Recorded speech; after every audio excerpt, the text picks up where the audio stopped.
Fala comunidade, eu sou o Lucas. Eu sou o Fábio. E hoje a gente está aqui com duas convidadas muito especiais, especialistas em comunicação, que é o nosso tema de hoje, né, Fábio? Eu sou a Diana. Eu sou a Janine. Nós somos médicas de família e comunidade e fazemos parte da Auscultativa. Projeto de comunicação muito massa, né? Legal, muito legal ter vocês aqui hoje, gente. A gente vai falar de uma coisa que todo médico faz, ou quase todo médico, né, que atende pacientes muitas vezes por dia, que é a anamnese. O que vocês têm de dica pra gente sobre a anamnese? Todo médico já não sabe fazer anamnese, né? Uma coisa assim muito básica da faculdade. Eu acho curioso que é isso. A anamnese, a gente aprende lá desde geralmente segundo, terceiro ano, né? E geralmente eu, pelo menos quando eu me lembro de anamnese, eu lembro daquela listinha que eu recebia no estágio de semiologia, que agora a Janine tá dando lá na faculdade, né? E com várias perguntas, assim, exatamente como eu tinha que perguntar cada coisa para cada sintoma. E era meio que um roteirinho que eu levava ali para consulta do paciente, né? Então tinha queixa de duração, o HDA, o ISDA, e é isso que me lembra um pouco ali da faculdade, né? As 10 características da dor. E aí parece que você, quando vai perguntar para o paciente, tem que fazer quase um questionário, assim, como se fosse numa sala policial, assim. E a sua dor, quando que começou? É impontada? Sei lá.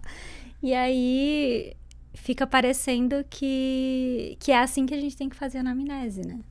E como é que a gente tem que fazer a anamnese? Não é assim, então, gente. Acho que isso veio um pouco, assim, que a gente confunde. Acho que, inclusive, a forma que a gente é ensinado, né? De a gente achar que o conteúdo da anamnese é o processo que a gente tem que fazer a anamnese, né? Então, tem lá as 10 características da dor e é assim, fazendo todas essas perguntas fechadas, que a gente precisa conduzir a nossa anamnese, né?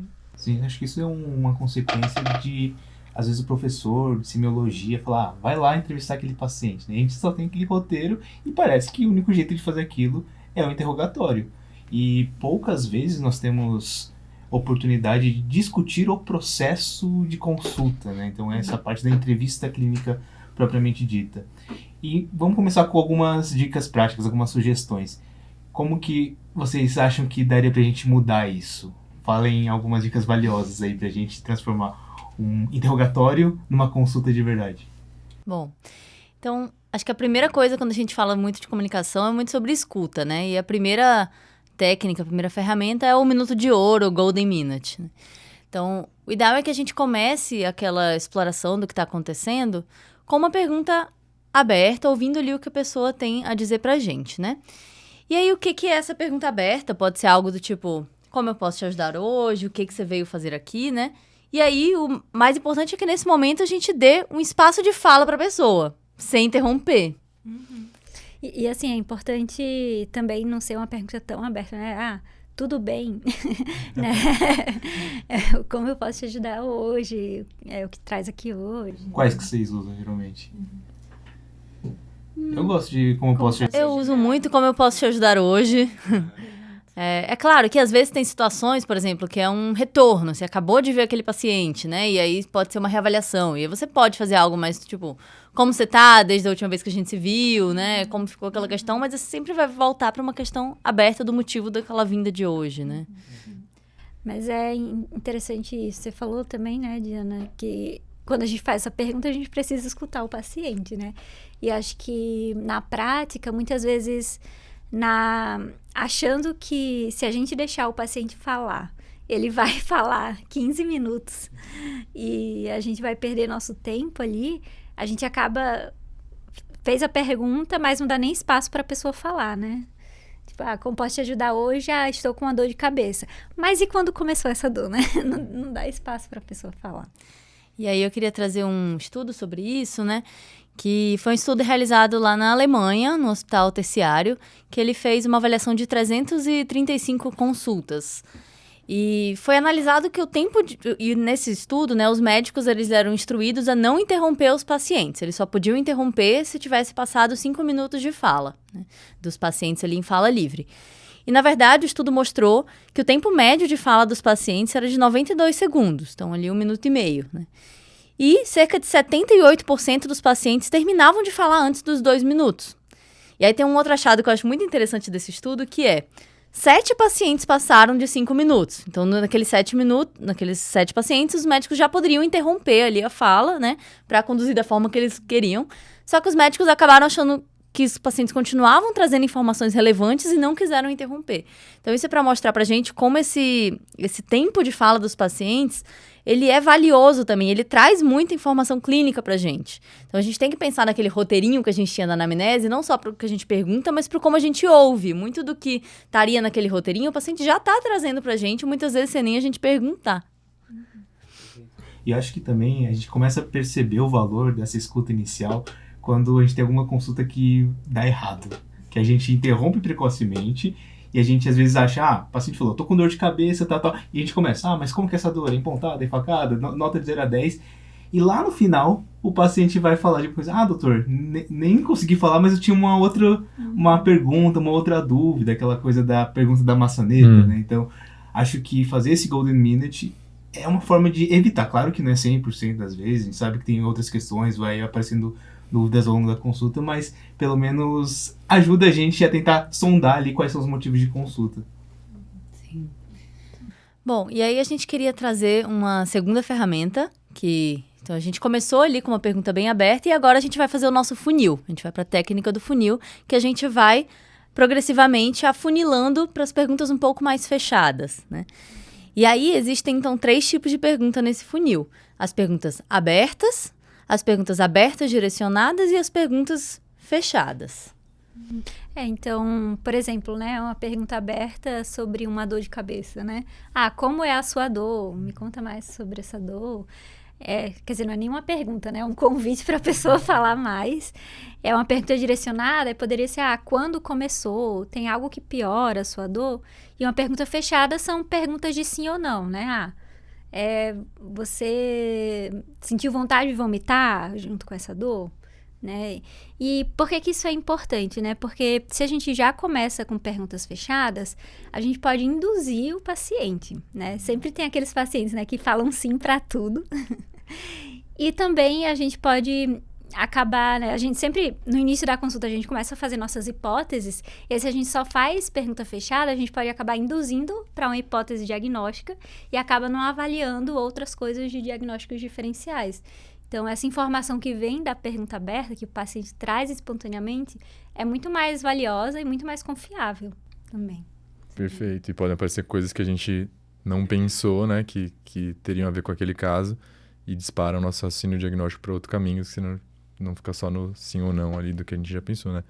Muito importante isso, o valor semiológico da pergunta aberta, né? Não só de comunicação e do paciente se sentir ouvido, né?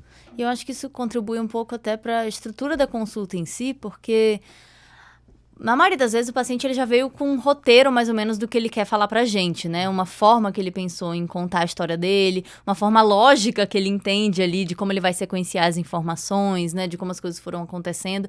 E às vezes se a gente vai fazendo muitas perguntas fechadas e a gente não deixa o paciente trazer um pouco desse roteiro que ele já tinha pra gente, ele acaba se perdendo um pouco nas informações e ou ele acaba esquecendo de falar coisas que seriam importantes, ou ele começa a ficar mais confuso ali em como ele traz as informações, além de a gente ter menos espaço também para uma parte mais emocional da consulta, para uma parte que vai ser o próximo ponto que a gente vai trazer um pouco aí, que é a experiência da pessoa com a doença.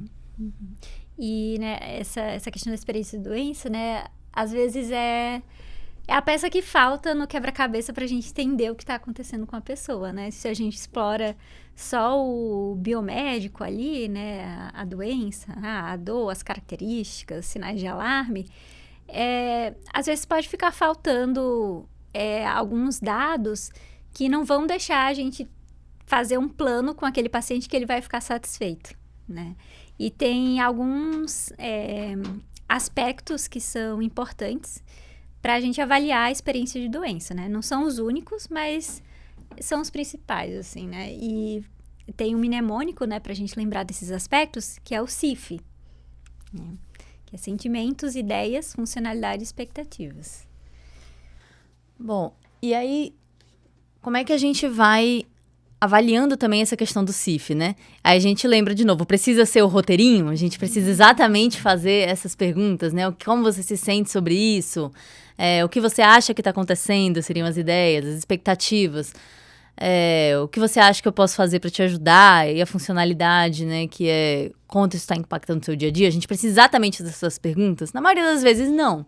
Na maioria das vezes, pelo menos parte delas já vão ser respondidas se a gente conseguir ouvir adequadamente o tempo de fala livre que a gente dá para o paciente também. Uhum.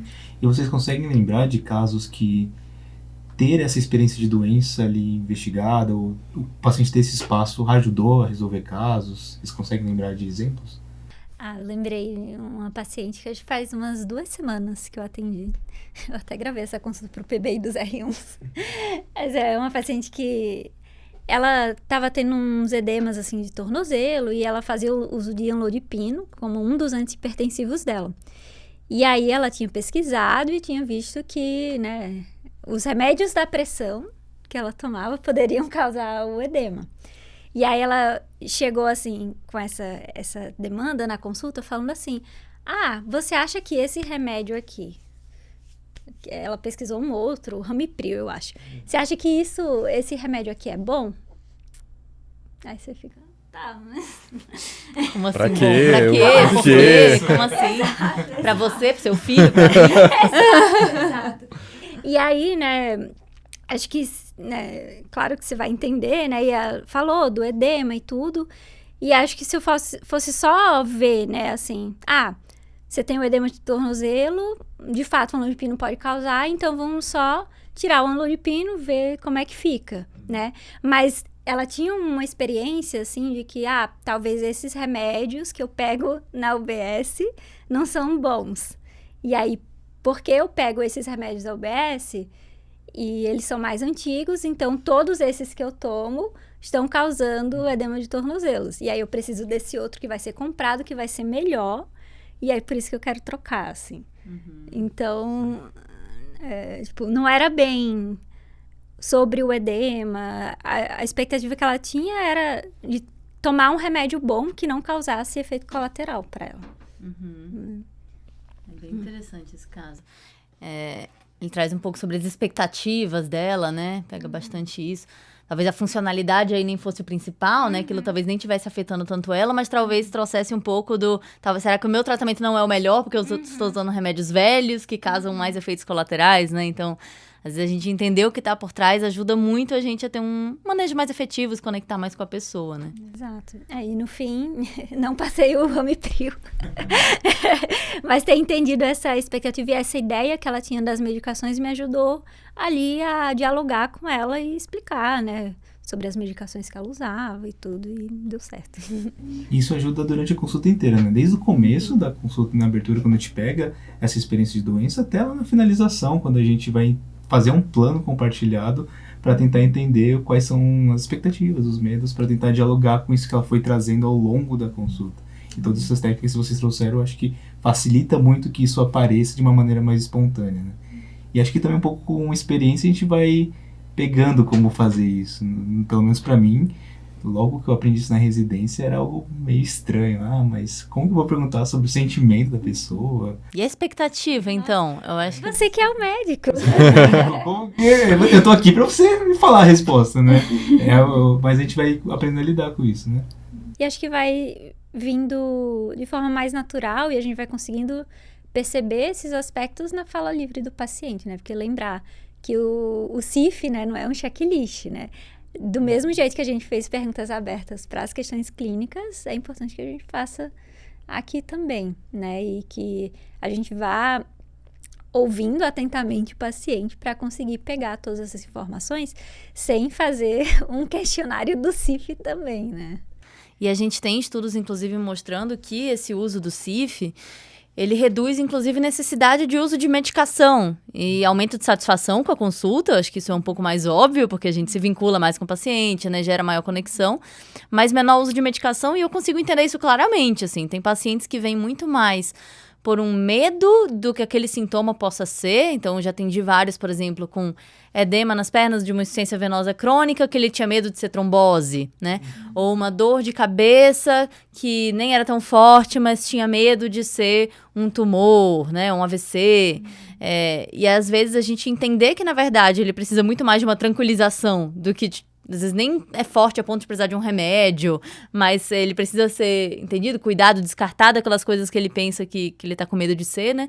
Isso já resolve o problema dele. Então, isso faz parte da gente entender qual que é a ideia dele sobre aquilo, a expectativa. Acho que isso ajuda bastante. Acho que, às vezes, pode vir um medo, assim, do profissional de perguntar, principalmente as expectativas, né? E acabar sendo uma coisa, e se eu perguntar e o paciente falar aquilo, eu vou ter que fazer tudo que o paciente quer, assim. Eu tenho uma cefaleia e aí quer fazer uma ressonância, necessariamente vou ter que pedir. Mas é importante a gente entender, mesmo quando a gente for negar, né, aquele pedido. Porque é isso, você está sabendo, o paciente quer aquele exame por uma preocupação, por um medo específico, né? E sabendo disso, você vai conseguir dialogar melhor, né? Não só negar, não e pronto, né? E sim explicando, né? Tranquilizando. Até porque às vezes ele fala, não, mas você não vai fazer aqui pelo convênio, mas eu pago. E essa questão não é essa, né? Você explica, mas ok, por que a gente não faria? Por que faria sentido fazer? Se é muscular, não vai aparecer na ressonância, enxaqueca, enfim. Então, a gente conseguir explicar também por que aquilo que ele quer faz sentido ou não faz sentido. Então, para ele simplesmente não sair da nossa consulta e ir num outro profissional e buscar aquela questão, né? Aquela conduta. Poxa, muito legal. E legal que vocês trouxeram alguns estudos, né, que mostram que isso pode até mudar desfechos clínicos e mudar como a gente conduz a consulta. Então, quando a gente fala de técnicas de comunicação clínica, não é só, que nem você falou, apenas pelo vínculo para ser educado com o paciente, mas porque isso pode nos qualificar em relação às informações que a gente obtém e, de fato, melhorar as nossas condutas como médicas de família e comunidade, profissionais de saúde. Então, muito legal que vocês trouxeram essa parte mais técnica também da comunicação. Então, para a gente ir finalizando aí nosso episódio, só para a gente revisar. Para quem está querendo, então, sair daquela anamnese interrogatório, 10 características da dor, e começar a fazer uma consulta que seja mais fluida, ao mesmo tempo obtendo informações importantes. Quais são as técnicas que vocês falaram? O Golden Minute, né? Então, deixar o paciente falar livremente ali nos minutos iniciais. Pelo menos um minutinho, olho no olho nesse momento. Sem anotar ainda. Boa, técnica 2. Técnica 2 é a técnica do funil. Então, a gente ir progressivamente das perguntas abertas para as abertas direcionadas, para só então as fechadas para aquilo que realmente faltou e que você precisa saber. Sim. E explorar a experiência de doença, né? O CIF, né? Então, sentimentos, ideias, funcionalidade, expectativas. Massa, acho que fazendo essas 3 coisas já vai melhorar muito, muito a qualidade da anamnese, né? E veja assim, né? As 10 características da dor são importantes a gente saber. Só que acho que lembrar que a anamnese não é um questionário, não é um interrogatório, né? E a gente pode obter essas 10 características da dor de uma outra forma, né? De uma forma que seja mais fluida, que seja melhor para o paciente, que a gente consiga, inclusive, entender outros aspectos além dos biomédicos que estão envolvidos ali naquele processo. Mais satisfatório pra gente também, né? As consultas ficam menos repetitivas. Sim. Muito bom. Então, esse foi nosso episódio de hoje, voltado para comunicação clínica. A anamnese não é interrogatório, conteúdo não é processo. Então, apliquem essas técnicas no dia de vocês. Mandem mensagem pra gente, né? Falando como que foi, quem já conhecia essas técnicas. E estamos à disposição para tirar dúvidas. O episódio de hoje foi esse e até a próxima. Obrigada pelo convite. Obrigada, gente.